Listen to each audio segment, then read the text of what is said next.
effectivement vous parler de la psychologie. Alors pour ceux qui vont régulièrement au cinéma, peut-être que vous êtes allés voir le film Experimenter, qui parle d'une expérience qui est très connue en psychologie, qui est l'expérience de Stanley Milgram, qui a été réalisée dans les années 60, 61, 63. Et vous avez ici un petit schéma qui présente un peu cette expérience. Vous avez l'expérimentateur, E, le sujet, S, et puis un acteur, ou apprenant également, en A. Et l'expérimentateur va demander au sujet, qui est censé faire apprendre un certain matériel à l'étudiant, eh bien, quand l'étudiant n'a pas une bonne performance, eh bien, le sujet va devoir donner des chocs électriques à l'apprenant. Voilà. Bien sûr, ces chocs électriques ne sont pas réels, seulement le sujet en question ne le sait pas. Et ce que Milgram a montré, eh bien, c'est qu'effectivement, un certain nombre de sujets, un grand nombre de sujets, eh bien, vont aller jusqu'à des chocs électriques, voire mortels. Donc c'est une expérience qui est très intéressante, et vous voyez eh bien, que c'est encore un sujet d'actualité, puisqu'il y a un film qui a été donc, fait sur ces expériences de Milgram, et que donc l'éthique, je dirais, est au cœur de la recherche en psychologie. Donc la recherche en psychologie, elle concerne tous les aspects du comportement humain, à tous les âges de la vie, chez les individus sains ou malades. Nous utilisons des méthodologies qui sont objectivées et reproductibles.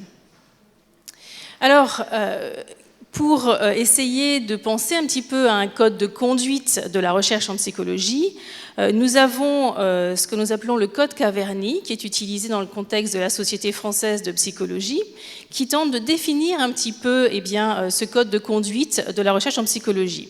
Cette recherche, elle est menée par une personne qui est censée être compétente, à savoir un chercheur, qui implique donc la responsabilité de ce chercheur, une responsabilité tant sur le plan scientifique mais également éthique. Le chercheur doit recueillir l'avis positif de ses pairs. Il y a également une attitude à tenir vis-à-vis des participants à la recherche. Bien sûr, le respect de la personne, le secret, le consentement informé et libre exprimé par la personne, la liberté de participer ou non à la recherche, et le fait que les recherches qui portent sur des malades se font sous la responsabilité d'un médecin. Donc voici un petit peu le contexte de la recherche en psychologie, du moins comme il est défini par la Société française de psychologie. Donc, lorsque Madame Dosquet m'a contactée pour m'inviter aujourd'hui, elle m'a donc demandé de présenter les projets que nous avions soumis l'année dernière au CEI. Donc, je vous présente un petit peu le contexte. Moi, je suis donc chercheur au CNRS, mais en France depuis seulement 3 ans, puisque j'ai travaillé comme senior lecturer en Angleterre pendant une dizaine d'années, où l'éthique en psychologie se fait de manière un petit peu différente. Et je pense que ça va rejoindre un des points qui a été énommé plusieurs fois ce matin, enfin cet après-midi, qui est la question en fait de la formation des étudiants, mais de la formation en général à l'éthique. En Angleterre, lorsque les étudiants de 3e année font un mini-projet de recherche, ces projets de recherche sont soumis à un comité d'éthique, alors dans le département de psychologie, mais c'est-à-dire que tous les étudiants de psychologie ont à rédiger un dossier éthique. Arrivés en master et en thèse, ces dossiers éthiques sont soumis à un comité d'éthique universitaire et lorsqu'ils impliquent des patients, eh bien, sont soumis à l'équivalent, disons, du CPP en Angleterre. Et en fait, il est très important eh bien, que les étudiants de psychologie soient formés à ces réflexions éthiques. Il n'y a pas de, comme on l'a dit beaucoup aujourd'hui, il n'y a pas de guide vraiment précis, déterminé, mais au moins une réflexion sur ces questions-là. Donc lorsque je suis revenue en France, eh bien, voilà, je m'attendais aussi à de pouvoir faire la même démarche. Et l'année dernière, j'avais donc une postdoc et 2 étudiants de Master 2 qui travaillaient sur des choses un petit peu différentes. Et les Master 2 travaillaient sur des populations de patients, vous allez le voir. Et donc, j'ai soumis eh bien, ces projets au CPP de Dijon, qui a simplement accepté eh bien, mes projets de recherche sur la base d'un synopsis. Ce que j'ai trouvé un petit peu rapide, puisque j'avais l'habitude effectivement de devoir rédiger des projets très régulièrement, donc j'ai trouvé ça un petit peu rapide. Un accord de la CNIL a été obtenu, donc j'aurais pu tout à fait en rester là. Simplement, je n'ai pas souhaité en rester là, parce que pour moi, eh bien, c'est important d'avoir un avis éthique de mes pairs sur ce que je fais. C'est pas voilà. Et donc c'est dans ce contexte-là, eh bien, que donc j'ai contacté Madame Dosquet et donc soumis eh bien ces 3 études. Et ça a été tout un apprentissage, à la fois pour moi, mais également pour mes étudiants. Donc je vais vous raconter un petit peu notre expérience qui a été extrêmement positive, et je pense que les étudiants en question maintenant, il y en a un qui est présent dans la salle, donc il pourra participer plus tard s'il le souhaite. Eh bien, je pense que ces étudiants ne voient plus l'éthique pareil du tout maintenant. Ils sont voilà, très, très au fait des choses, et je pense que c'est un vrai succès de ce côté-là. Donc, je vais vous présenter ces projets aussi pour que vous ayez un petit peu une idée de l'organisation de la recherche en psychologie, parce que je pense que c'est là vraiment où nous devons eh bien, faire attention au niveau éthique. Donc le premier projet qui portait sur ce qu'on appelle la métacognition dans le syndrome de Turner.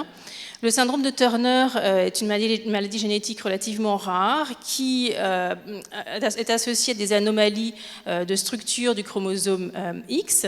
Les patientes présentent un retard de croissance et d'autres problèmes plus médicaux dont je ne vais pas parler aujourd'hui, mais elles présentent également des problèmes cognitifs. Comme par exemple des troubles attentionnels, des problèmes de flexibilité mentale, des difficultés psychosociales. Ce sont des patientes qui vont avoir des atteintes dans tout ce qui concerne le domaine visio-spatial. Par contre, on observe une excellente préservation du domaine verbal. Et souvent, ces patientes vont compenser en fait leur déficit dans le domaine visio-spatial avec leur habilité verbale. Il y a également une atteinte de la reconnaissance des visages, donc visage célèbre par exemple, mais également apprentissage de nouveaux visages, avec des problèmes d'identification des intentions et émotions des autres.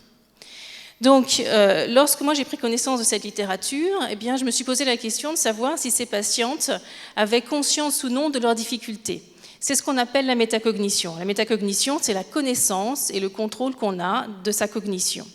Et c'est très important dans le contexte de ces pathologies, parce que vous imaginez bien que savoir ce qu'on peut faire, mais aussi savoir ce qu'on ne peut pas faire, va guider nos apprentissages, mais également aussi nos objectifs de vie et de carrière. Donc, lorsqu'il a été question de rédiger la partie un peu théorique du dossier éthique, le retour qui nous a été fait était qu'il y avait beaucoup de jargon, beaucoup d'abréviations, et que les objectifs n'étaient pas particulièrement clairs.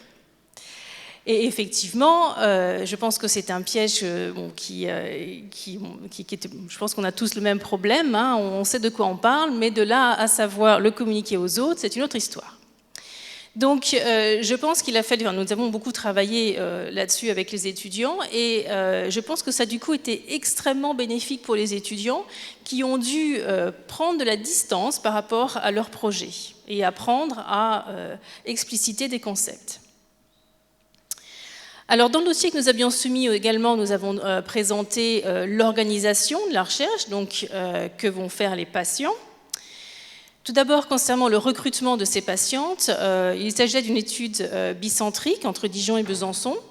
Les patientes étaient contactées par les médecins et les patientes pouvaient après, si elles le souhaitaient, contacter les étudiants de master. En ce qui concerne le recrutement des participants contrôle, les étudiantes de psychologie étaient recrutées par voie d'affichage, et pour les filles en dessous de 16 ans, elles étaient recrutées dans un collège avec autorisation bien sûr du directeur du collège, et les enseignants qui étaient partants pour participer à l'étude distribuaient des prospectus, et les demoiselles pouvaient ensuite contacter l'étudiante en question. Alors, bien sûr, l'anonymat de ces patientes était respecté par l'utilisation d'un numéro et d'une table de correspondance. Le lieu de recherche était le laboratoire ou une salle du CHU ou éventuellement le domicile. L'organisation de la recherche, donc une étude bicentrique avec des données recueillies et stockées au laboratoire de recherche. La durée était de 6 mois et nous avions une session unique de 2 heures. Donc encore une fois, lorsqu'il a fallu rédiger cette organisation de la recherche, eh bien, je me suis rendu compte que finalement, ce n'était pas si simple que ça. Et que voilà, c'était très important et ça faisait un effet bénéfique. L'effet était extrêmement bénéfique pour l'étudiant d'avoir effectivement cette organisation de la recherche extrêmement détaillée. Alors, on présente également dans nos dossiers le plan expérimental et également ce que vont faire les sujets. Donc, le plan expérimental, ici très simple, comparaison groupe de patients, groupe de participants de contrôle. Et lorsque l'on arrive aux tâches, en tant que psychologue, on fait beaucoup de tâches aux patients, on fait passer un certain nombre de tests, et on a tendance à faire des listings. Parce que voilà, nous, on sait ce qu'on fait, et donc on dit, voilà, je fais passer tel test, et puis tel autre test, et je vais te donner voilà, un exemple de listing par rapport à ce projet. Donc une tâche de métamémoire, ensuite la VICE, ensuite un questionnaire de métacognition, un questionnaire du spectre autistique, etc. Simplement, si je vous donne une liste comme ça, vous allez dire, oui, mais les patientes, elles font quoi? Donc on s'est rendu compte qu'il fallait vraiment bien expliciter ce que font les patients. Et voici un exemple, alors je ne vous demande pas de tout lire, mais ça vous donne un petit peu une idée de comment on peut présenter les choses. On a donc présenté les différents tests. Ensuite, vous avez dans ce tableau eh bien, les fonctions cognitives que l'on évalue, le score que l'on va retirer, et puis en dessous du tableau, vous avez les explications des abréviations et les références à la littérature. En ce qui concerne la tâche proprement expérimentale, il faut également expliquer. Dans le cas présent, voilà ce qui se passait. On présentait aux patientes des associations visage non, et vous avez des exemples ici, comme par exemple le monsieur qui est présenté là, qui s'appelle Nikos Gainsbourg. Et les patients devaient donc apprendre l'association visage non. Ensuite, on présentait ici, vous avez une deuxième phase de présentation du visage, et on demandait aux patientes de rappeler le nom associé. Lorsqu'elles ne pouvaient pas rappeler ce nom, on leur demandait si oui ou non, enfin c'était une échelle de pourcentage, on leur demandait si elles pensaient pouvoir reconnaître ce nom oublié parmi d'autres noms si on leur présentait de nouveau. Vous voyez, la question est un peu tordue. Alors, comment on fait pour expliquer ça aux patientes? On a effectivement une diapositive très spécifique qui vous présente ici les instructions spécifiques que l'on donne aux participantes. Et en fait, en relisant le dossier éthique pour la présentation d'aujourd'hui, je me suis rendu compte en fait de l'importance des annexes. On n'en a pas parlé beaucoup aujourd'hui. Mais j'ai retrouvé dans les annexes ces diapositives où l'on peut vraiment voir ce que le sujet va faire. Et je pense que ça, du moins en psychologie, c'est très très important. Alors on a beaucoup parlé aussi du formulaire de consentement. J'ai pris ici le guide du CERNI donc de Grenoble pour montrer un petit peu ce qui est important lorsqu'on fait un formulaire de consentement en psychologie. Donc bien sûr, je vous passe le titre du projet, le chercheur titulaire, le lieu de la recherche, le but de la recherche, ce que l'on attend du sujet, les droits aux patients de se retirer de la recherche en tout temps et sans effet, les droits à la confidentialité et au respect de la vie privée, les bénéfices ou encore les risques possibles, la diffusion, qu'est-ce qu'on va faire des données, et les droits de poser des questions en tout temps. Donc voici un exemple de notice d'information qui était dans le dossier. Alors je ne vais pas tout vous lire, ça ne sert à rien, mais pour vous donner un petit peu des exemples. Donc pourquoi cette recherche? C'est là en fait où je dirais nous avons eu le plus de mal, parce qu'il n'est pas évident en fait d'écrire à une personne en termes, je dirais, de tous les jours, le propos de la recherche et aussi de façon assez concise. Donc nous avions écrit, certaines études ont pu montrer qu'il était parfois plus difficile pour les patientes atteintes du syndrome de Turner de reconnaître des visages. Nous souhaitons par cette étude comprendre un peu mieux pourquoi. Nous espérons que notre étude permettra d'aboutir à une meilleure compréhension des difficultés cognitives, parfois rencontrées dans le syndrome de Turner. et qui peuvent avoir un impact sur la vie au quotidien. Donc vous voyez quelque chose d'assez général, mais qui explique quand même le pourquoi de la recherche. Donc comment et où va se dérouler cette recherche avec le lieu, et puis les inconvénients possibles. Alors ici, on explique qu'il ne s'agit pas d'une étude invasive et que la personne pourra bien sûr arrêter à tout moment. On explique également les droits de la personne, que les données personnelles traitées informatiquement vont être traitées informatiquement, mais qu'on va préserver l'anonymat. La possibilité de contacter l'investigateur à tout moment. Et la possibilité aussi, on n'en a pas beaucoup parlé aujourd'hui, d'être informé des résultats de la recherche. Alors, qui est quelque chose qu'on fait assez souvent en psychologie, où on va, après une étude, on va par exemple, moi je sais que quand je travaillais en Angleterre, on avait un groupe de personnes âgées qui participaient à nos recherches, et chaque 6 mois, on faisait un système de newsletter où on leur envoyait donc 2 pages expliquant les résultats de nos travaux. Voilà, et puis donc on explique également que les résultats feront l'objet de communication et de publication. Donc finalement, ces notices d'information, formulaires de consentement sont assez difficiles à rédiger parce qu'il faut qu'ils soient bien accessibles à un certain nombre de personnes.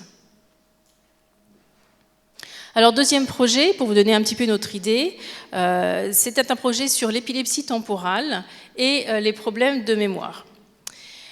Donc rapidement, la mémoire, elle est sous-tendue par 2 processus, parce que je pourrais en parler pendant des heures vu que c'est mon sujet, mais je ne vais pas le faire, vous inquiétez pas.